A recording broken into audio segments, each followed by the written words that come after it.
नहीं करेंगे वो न नाराज हो जाए। गा तो लेते हैं कि एक ईश्वर पर अटल विश्वास पूर्ण भरोसा, लेकिन समय आता तो कभी इधर कभी उधर भी हो जाते हैं।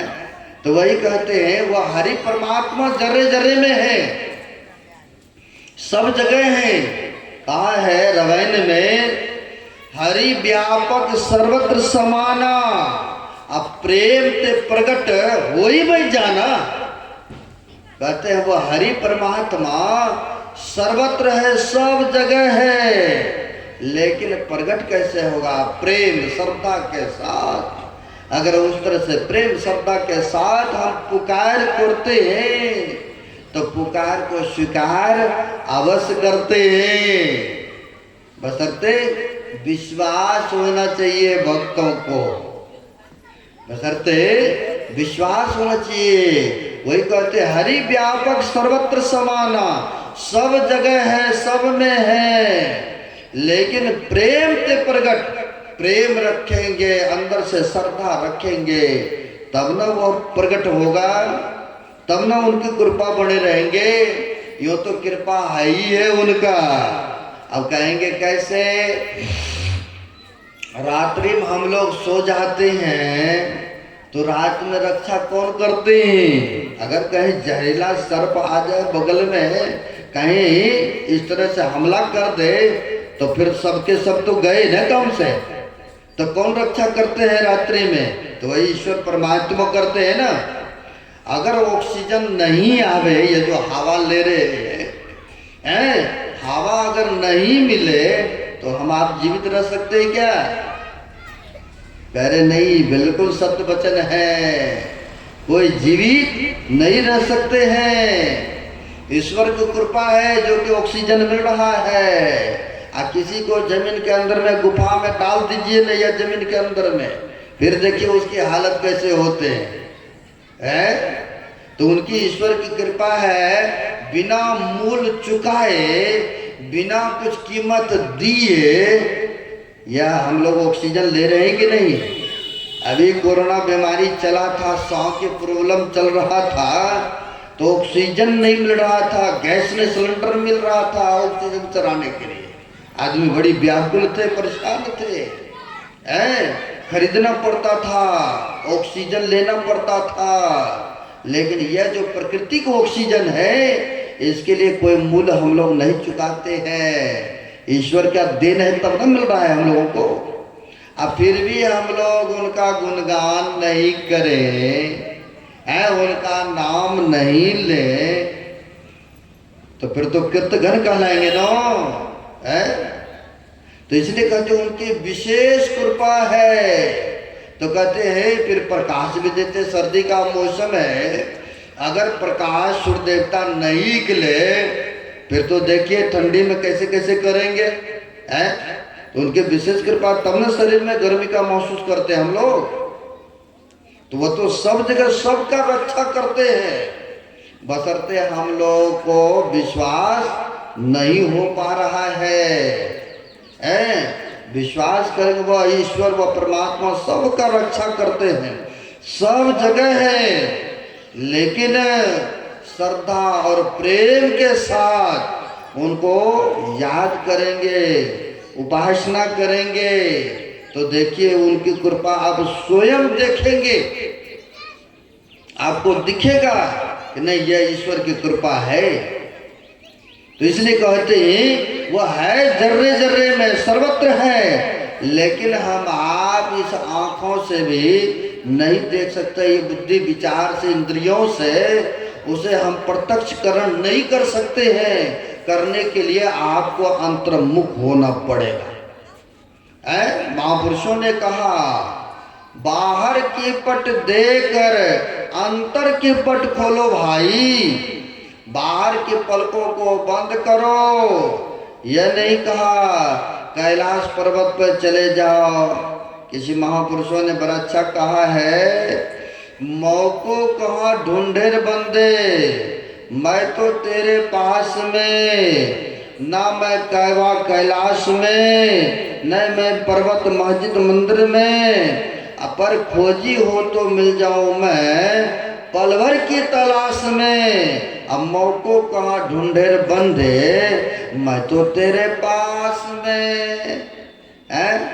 पर लोग ना जाने कहाँ कहाँ खोजते ढूंढते हैं है?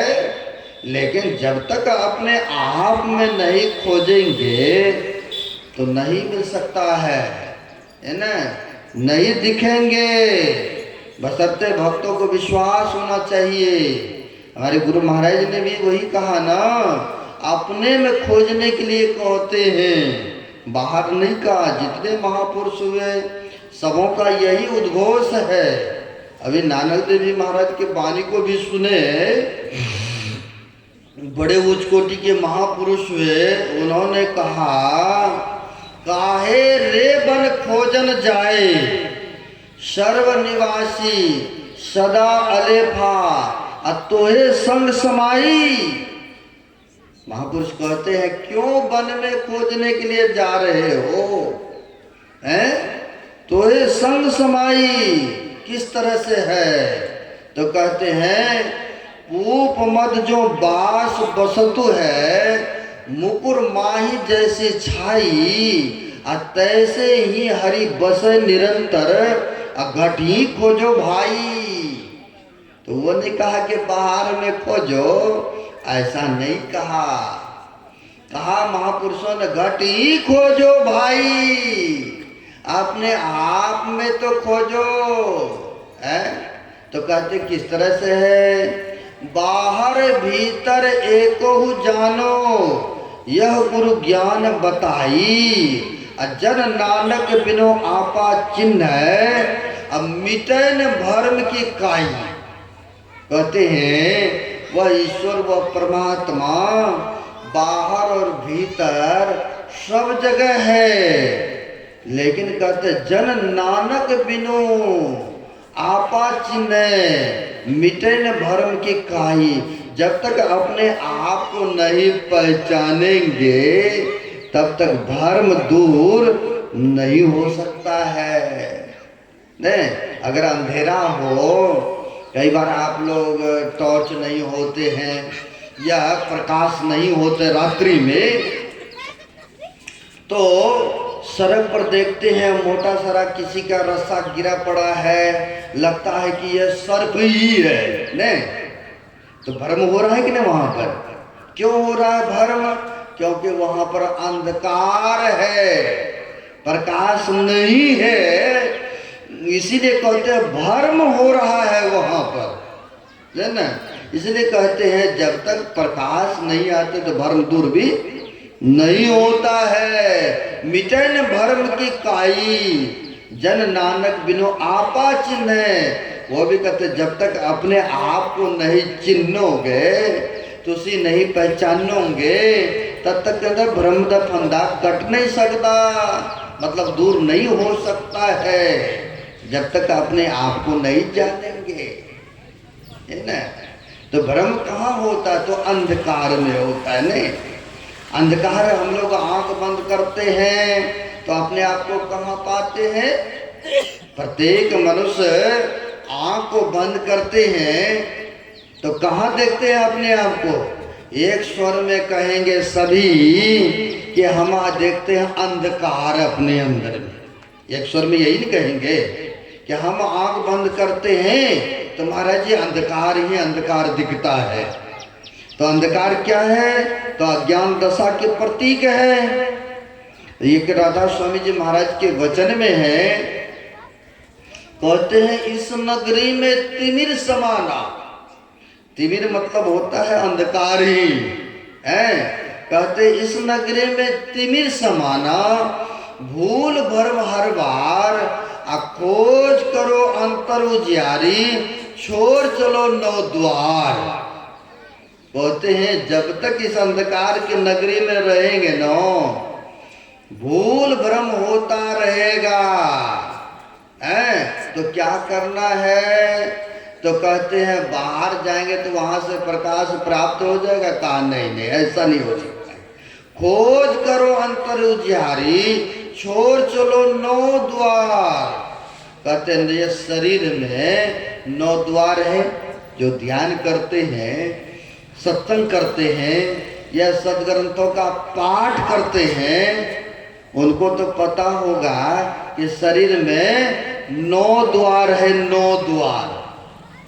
और जो नए आए हैं उनको सुनने को मिलेगा कि शरीर में 9 द्वार बताते हैं। और जब शरीर छूटता है तो 9 द्वार में से किसी एक द्वार हो करके जो यह जीवात्मा है, ईश्वर का अंश है, इसी 9 द्वार में से किसी एक द्वार से यह जीवात्मा निकलते हैं। फिर कहेंगे कौन कौन द्वार है महाराज? तो 9 द्वार आपके शरीर में है। प्रत्येक मानव के शरीर में 9 द्वार है और 9 द्वार खुला पड़ा है। 9 द्वार खुला पड़ा है। इसी खुले द्वार से जब जीवात्मा शरीर को परित्याग करते हैं तो इसी 9 में से एक द्वार से निकल जाते हैं, इसी से निकल जाते हैं। तो 9 द्वार कौन कौन हैं? तो जो सदग्रंथ को पढ़ते हैं, ध्यान साधना करते हैं, उनको तो पता होगा। जो नए आए हैं उनके लिए जानकारियां हैं कि शरीर में 9 द्वार कौन कौन है। तो मैं दिखा रहा हूं, महसूस करेंगे आप। 2 आंख की छिद्र है ना, आंख खुला है तब तो देख रहे हैं ना हम लोग। 2 आंख की हो गए, 2 कान की ये छिद्र है, तभी तो सुन रहे ना शब्द, देख रहे ना, महसूस कर रहे हैं, सभी कह रहे हैं हाँ जी हाँ जी, आप लोग बुद्धिजीवी है, सब समझ में आ रही ना बातें। तो कहते हैं 2 ये भी है कान की शब्द है, 2 नाक की शब्द है, तब ना गंध का स्पर्श करते हैं। तो ये अच्छा सुगंध है, ये खराब है, महसूस करते हैं। तो 2 2 4 2 6 हो गए ना। अब बोलते जो है या अन्न जल ग्रहण करते हैं, ये भी इसके अंदर में सुराग है, तब ना मुंह से ग्रहण करते हैं। तो कितने से ये हो गए ना, 7 हो गए ना। तो कहते हैं 2 और भी है, मल मूत्र विसर्जन करने का नीचे के द्वार। यह 9 द्वार में से जीव जब अज्ञान दशा में रहते तो इसी में से एक किसी द्वार से होके निकलते हैं, है ना। यह 9 द्वार प्रत्येक मानव के अंदर में है। तो वही कहते हैं, गुरु महाराज ने भी कहा है, तन नव द्वार हो रामा, अति ही मलिन हो ठामा, त्यागी चरु 10 द्वारी, असुख पाओ रे भाई। कहते जब तक 9 द्वार में रहेंगे तब तक ये अति मलिन है, बड़े गंदे स्थान हैं। क्या निकलता है? कान से गुजू निकलता है ना, गंदे चीज निकलता है ना। आंख से क्या निकलता है? कीचड़ निकलता है। अगर कोई रोते हैं व्यक्ति, किसी तरह की घटना घटित होता है तो देखते हैं उनके दोस्त मित्र माई दाई आ करके आंसू तो पोंछ देते हैं। अब वही जब ये दोष निकलता है तो उसको नहीं पोंछते ने। तो क्या निकलता है? तो ज्यादा, इससे ज्यादा गंदगी इसमें है ना, इसलिए कोई दूसरा हाथ बड़े आदमी नहीं लगाते हैं ने, आंसू तो पोंछ देते हैं। और उससे भी मुंह से क्या निकलता तो देखिए, खार थूक खार क्या क्या निकलता है ने। इसको तो और कोई नहीं दूसरा जल्दी साफ करना चाहेंगे बड़ा आदमी का। नीचे में और क्या है? तो मल मूत्र विसर्जन करने का, वो भी गंदगी स्थानीय है। तो कहते हैं यह तन नव द्वार हो रम, अति मलिन हो ठमा। यह अति मलिन है, बड़े गंदे स्थान है। तो फिर क्या करना है? और सुख पाने की लोगों की कांक्षा रहती, इसी इंद्रिया से, इसी आंखों से, इसी चमड़ा त्वचा से कि हमें सुख मिले, आनंद मिले ने, ऐसी इच्छाएं बनी रहती हैं। लेकिन कहते हैं इस इंद्रिया से जिसने भी सुख पाना चाहा तो उनको क्षणिक सुख मिला है, उनमें तृप्ति नहीं हुआ है। कैसे? तो कहा भोजन किया, अभी भोजन करेंगे, फिर 2-4 घंटे या शाम को लगी जाएंगे भूखने, यानी तृप्ति उनको नहीं मिल सकता है इंद्रियों के भोगों में से। तो वही गुरु महाराज कहते त्यागी चरो 10 द्वारी, तब देखो सुख पाओ रे भाई। तो कहते हैं 9 द्वार से ऊपर उठिए, 10वें द्वार में चलिए और तब सुख पाएंगे। लेकिन लोग बाहर के सुखों को ही सुख मानते हैं।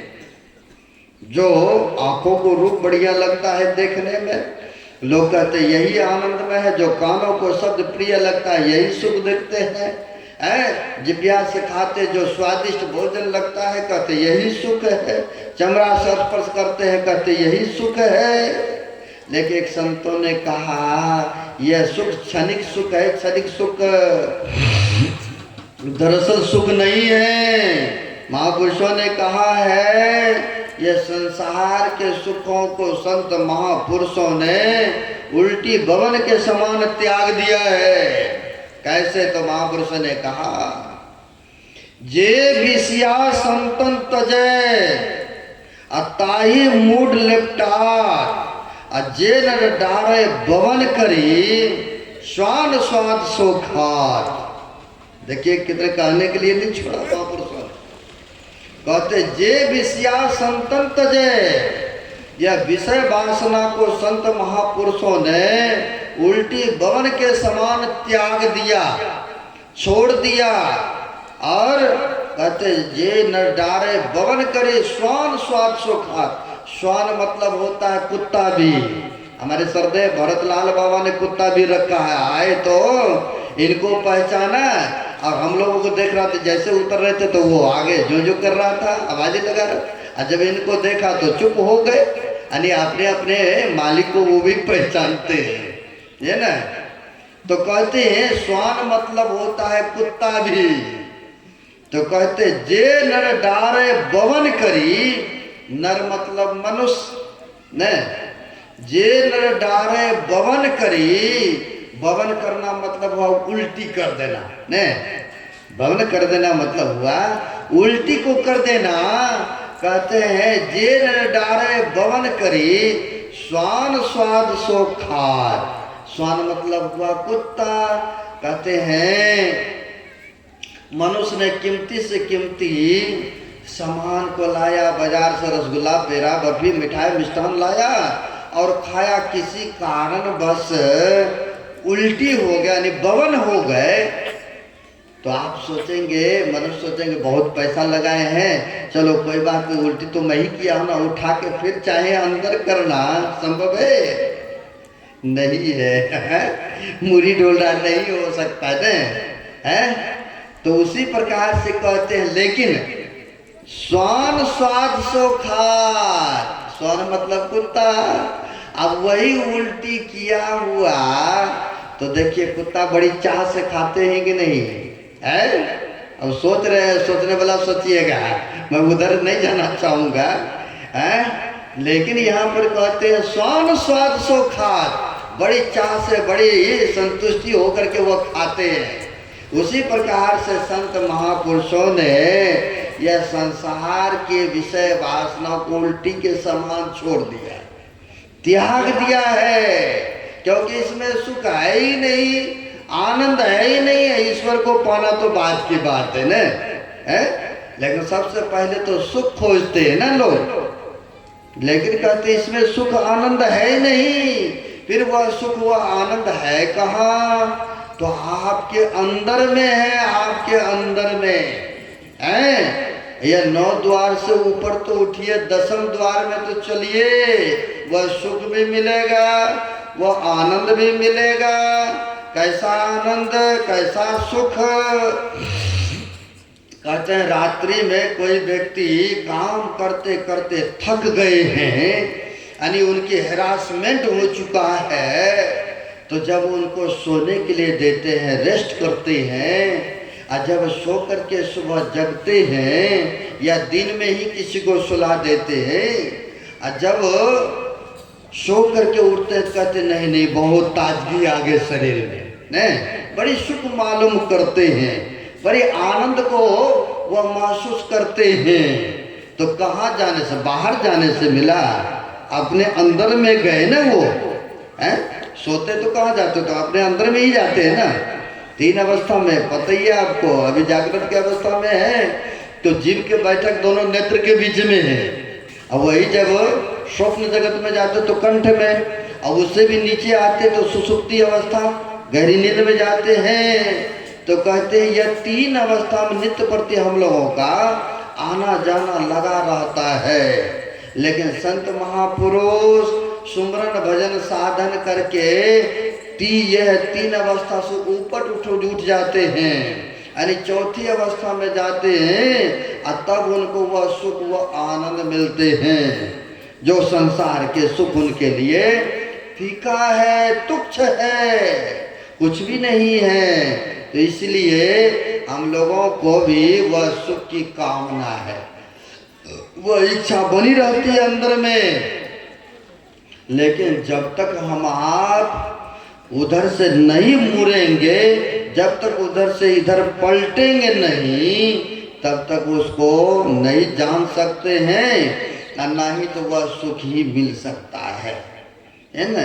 इसलिए वह ईश्वर सर्वव्यापक है, सब जगह है, सबका रक्षा करते हैं, सबका देखभाल संभाल करते हैं, कहीं बाहर ढूंढने की आवश्यकता नहीं है। संत महापुरुषों से जुक्ति लेकर के साधन भजन सुमरन करेंगे तो कहते हैं जो रूह आपने देखा सो साहब को पेखा, यानी जिसने अपने आप को जान गया, साहब मतलब परमात्मा, कहते हैं परमात्मा को जानने के लिए बाकी नहीं रह जाता है। इसलिए अपने आप को जानिए, जिसने अपने आप को जान गया तो परमात्मा को जान गया।